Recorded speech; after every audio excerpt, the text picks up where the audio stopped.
Oke, perkembangan baru terjadi dalam kaitan dengan kasus konflik antara Amerika dan Iran yang melahirkan perang selama lebih dari 2 bulan dan yang menyebabkan goncangan, paling tidak goncangan minyak terjadi karena Selat Hormuz. Nah, lalu kemudian setelah melalui proses negosiasi lewat perantaranya Pakistan, tentu saja sebenarnya mungkin ada Pakistan didukung dari belakang oleh beberapa negara tertentu. Nah, yang menarik itu adalah begini, di dalam MOU antara lain di dalamnya itu akan dibicarakan lebih lanjut persoalan yang berkaitan dengan nuklir Iran, lalu kemudian Lebanon yang tiap kali diserang oleh Israel. Nah, memang salah satu persoalan yang rumit yang dihadapi dengan perjanjian ini adalah pertanyaannya sampai seberapa mungkin Trump sebagai Presiden Amerika mampu membuat Israel akan menuruti apa yang ditentukan dalam kesepakatan antara Iran dan Amerika, terutama persoalan di Lebanon, Hizbullah. Nah, terakhir tadi saya lihat bahwa delegasi Iran yang sudah, dan memang sudah terjadi pertemuan di Swiss, tapi tiba-tiba lalu kemudian Iran walk out dari itu. Rupanya Trump memberikan lagi pernyataan di Amerika sana yang menyinggung Iran, sehingga Iran walk out. Tetapi wakil presiden Amerika rupanya tanda kutip cukup bijaksana sehingga pertemuan di Swiss itu tetap akan dilanjutkan untuk membahas poin-poin yang disepakati bersama. Jadi walaupun walkout-nya Iran itu bisa ini, tapi rupanya perantara Pakistan mampu mengajak kedua belah pihak untuk tetap melanjutkan perundingan dengan membicarakan 14 hal yang disepakati. Ya, artinya kesepakatan itu masih harus dibicarakan lebih lanjut. Jadi tidak dengan sendirinya dianggap kesepakatan akhir. Nah, yang menjadi rumit adalah posisi Israel yang mengatakan dia tidak terikat dengan perjanjian itu karena dia bukan peserta dalam perjanjian itu. Itu alasan yang digunakan sehingga boleh dikata sejak perjanjian itu di Lebanon Selatan terus saja digempur, Lebanon Utara juga tetap digempur oleh ini. Nah, tetapi kelihatannya wakil presiden Amerika juga mangkel dengan pelanggaran yang dilakukan oleh Israel. Sampai dia mengancam, mengatakan bahwa Israel harus ingat bahwa di di regional ini Israel itu cuma sendiri. Jadi ya dia peringatkan bahwa kamu itu hidup di sini karena dibantu Amerika. Dan itu fakta benarnya, seperti itu. Nah, kalau begitu pertanyaannya, apakah akan kembali Amerika mungkin dengan Iran akan berdamai, tapi kemungkinan besar bisa terjadi antara Iran dan Israel justru terjadi perang terbuka. Bisa terjadi itu. Dan kalau itu terjadi, kemungkinan besar dampaknya mungkin lebih besar. Ya, mungkin lebih besar karena kalau Amerika dan Iran kan sebenarnya Amerika berusaha untuk melakukan perang itu dengan tidak terlalu merusak. Walaupun ada juga tentu yang namanya perang pasti akan merusak. Tetapi kalau nanti Iran sama Israel terjadi perang, mungkin kerusakan, dampak kerusakan dalam berbagai faktor akan lebih besar. Nah, ini yang harus diperhatikan. Tapi kita lihat perkembangannya saja, 1, 2 hari, 3 hari ini, sampai seberapa jauh Pakistan tetap mampu membawa delegasi yang dipimpin oleh wakil presiden Amerika dan Iran yang dipimpin oleh ketua parlemennya Iran. Itu yang menarik untuk dilihat lebih lanjut.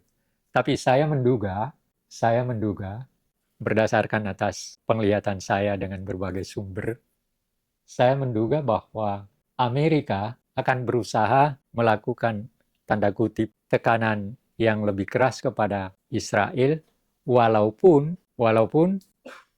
mendekati pemilu tentu saja posisi lobby Israel di Amerika kembali lagi akan makin lebih keras, lebih uang mungkin sudah disediakan lagi untuk supaya pihak yang dia dukung akan memperoleh kemenangan. Karena seperti diketahui ketika Trump ikut pemilu, orang terkaya Amerika keturunan Israel itu memberi dukungan sekian juta atau triliun dolar untuk kampanyenya Trump dan dia menang. Itu.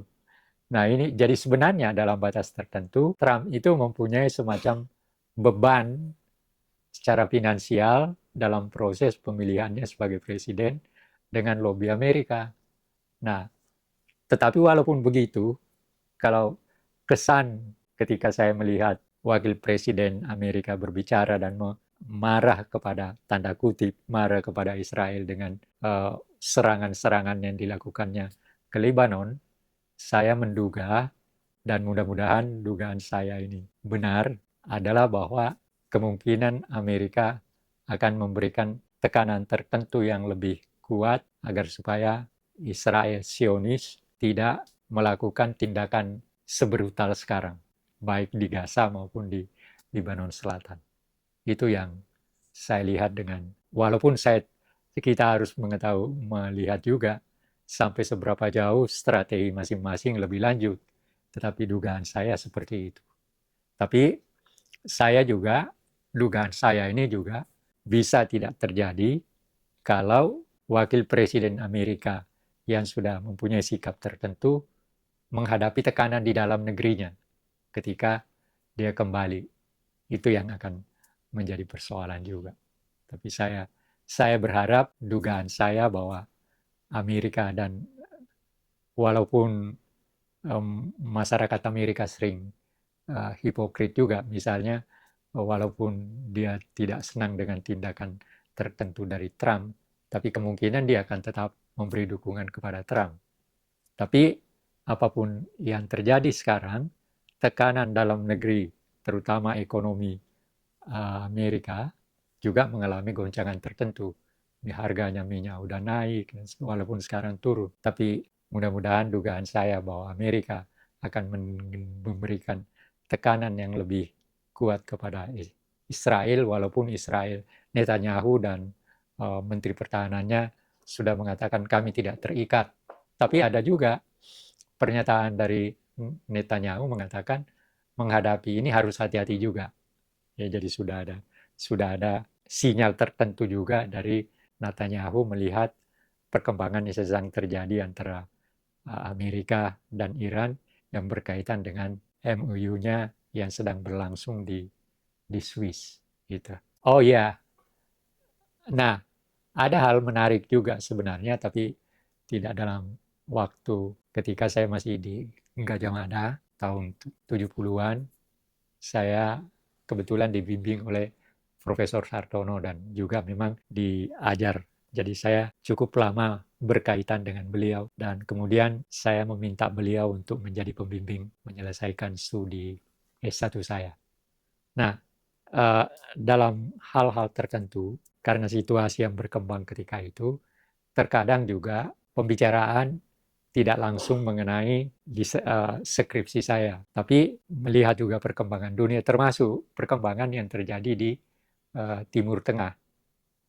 Nah, Pak Sartono mengatakan begini, Mas Anhar, sebenarnya ada dua persoalan utama yang dihadapi oleh persoalan di Timur Tengah, yaitu campur tangan Amerika yang terus memberikan dukungan kepada Israel, dan yang kedua juga berkaitan dengan tidak atau kurang bersatunya orang Arab menyelesaikan persoalannya. Gitu. Jadi itu yang dikatakan dalam obrolan, sebenarnya bukan diskusi. Sebagai murid, saya bertanya dan dia menerangkan hal seperti itu.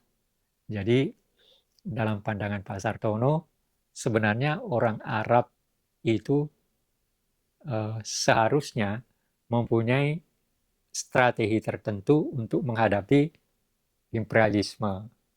Ya boleh dikatakan imperialisme Amerika sama Israel. Gitu. Jadi menarik juga memang. Dan kalau kita meletakkannya dalam konteks sekarang, misalnya persatuan dengan orang Arab yang dikatakan oleh Pak Sartono. Ternyata kan orang Arab tidak pernah bersatu. Bahkan negara-negara Teluk Teluk itu kan semua di bawah Amerika, ya. Jadi dan itu artinya apa? Ya dia tidak mempersoalkan Palestina. Ya pura-pura aja.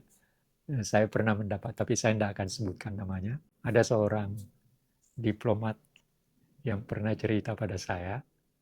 Dia katakan begini, Pak Anar tahu, terkadang Israel itu menggunakan uang orang Arab untuk menghadapi persoalan Palestina. Ketawa saya. Saya bilang gimana caranya? Nah itulah lihainya uh, Mossad. Iya kan, lihainya. Ya jadi pandangan Pak Sartono sebenarnya bisa diterapkan melihat persoalan yang terjadi sekarang. Dalam arti bahwa Amerika pasti tetap tidak mengabaikan Israel, tetapi orang Arab juga tidak bersatu menghadapi itu. Tapi ada gejala yang seperti saya katakan tadi, terutama yang ditunjukkan oleh si pernyataan dari Wakil Presiden Amerika yang mengatakan Israel harus mengerti diri bahwa dia cuma sendiri itu di sini.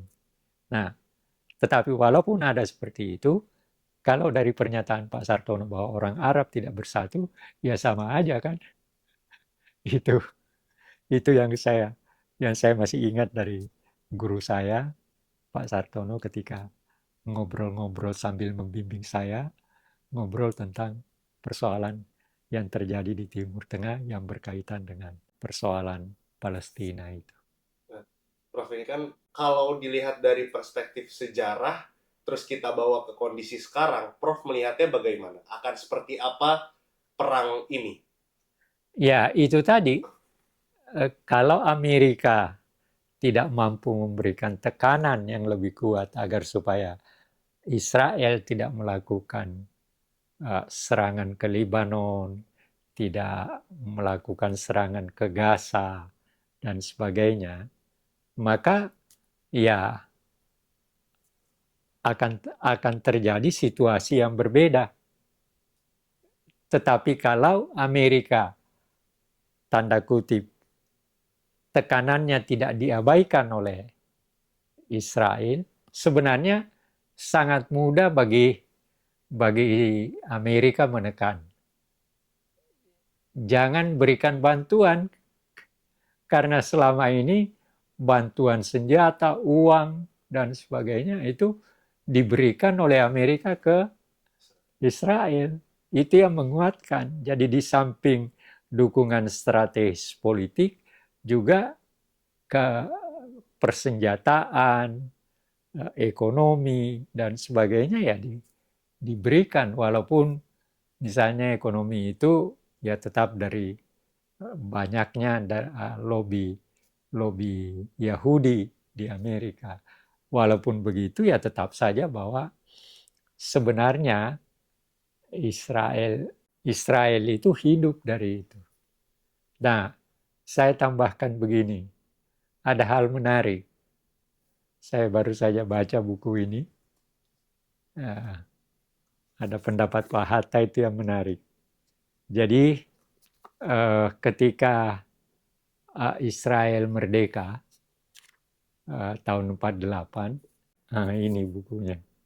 Jadi judulnya Degup Cita Para Pendiri Bangsa untuk Bangsa Palestina. Ini saya baru dapat ditulis oleh dua orang, Hadi Nur Ramadan dan Pisaro Gosali Idrus. Menarik, ada yang menarik di sini. Apa? Jadi ketika Israel tahun 48 itu dinyatakan merdeka, maka dia sadar bahwa salah satu negara yang mayoritas penduduknya adalah Islam, Indonesia. Maka dia berusaha melakukan pendekatan. Lalu dia Menteri Luar Negeri Israel, Departemen Luar Negeri Israel mengirim surat ke Pak Hatta, memberikan pengakuan kemerdekaan Indonesia yang waktu itu juga kan baru merdeka juga. Nah, lalu surat diplomat Israel itu mengatakan bahwa kami mengucapkan selamat atas dan kami Jawabannya Pak Hatta cuma thanks.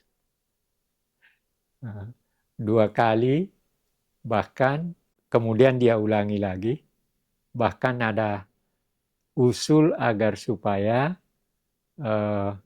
Israel sebagai negara meminta untuk melakukan semacam hubungan diplomatik. Pak Hatta juga menjawab thanks. Jadi kegagalan Israel itu terhadap